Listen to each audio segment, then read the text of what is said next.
આજે capital market Stokes ફોકસમાં છે, જેમ કે એમસીએક્સ, નોવામા વેલ્થ બંને જ કંપનીઓના પરિણામ આવતા જોવા મળ્યા છે Q3 FY26ના. સૌથી પહેલાં એમસીએક્સની વાત કરીએ તો Q3ના જે પરિણામ છે તે અનુમાન કરતાં સારા આવતા જોવા મળ્યા છે. એવરેજ ડેઇલી ટર્નઓવર એફએનઓમાં 82% અપસાઇડ જોવા મળી છે ક્વાર્ટર ઓન ક્વાર્ટર બેસિસ પર. નેટ પ્રોફિટની વાત કરીએ તો 160 કરોડની સામે 400 કરોડ થતા જોવા મળે છે યર ઓન યર બેસિસ પર. આવક 300 કરોડની સામે 666 crore year on year basis પર. એબિટા 190 કરોડની સામે 495 કરોડ અને માર્જિન્સની વાત કરીએ તો 64%ની સામે 74% થતા જોવા મળે છે યર ઓન યર બેસિસ પર. તો ઓવરઓલ ઘણા સારા મજબૂત પરિણામ આવતા જોવા મળે છે અને આ વિદેશ શેર પણ આપણને તેજીમાં કારોબાર કરતો આજે જોવા મળ્યો છે એમસીએક્સ.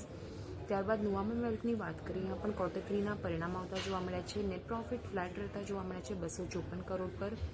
રેવન્યુની વાત કરીએ, અહીંયા 6.5%નો ઉછાળ છે. ક્લાયન્ટ એસેટ 2% વધીને 4,61,954 કરોડ પર રહેતી જોવા મળી છે. આરઓઈની વાત કરીએ એટલે રિટર્ન ઓન એસેટ 32%થી ઘટીને 27% થતા જોવા મળ્યા છે. હવે સેગમેન્ટ વાઇઝ આવકની વાત કરીએ તો વેલ્થ મેનેજમેન્ટમાં 430 કરોડની સામે 438 કરોડ થયા છે. એસેટ મેનેજમેન્ટ 15 કરોડની સામે 14 કરોડ.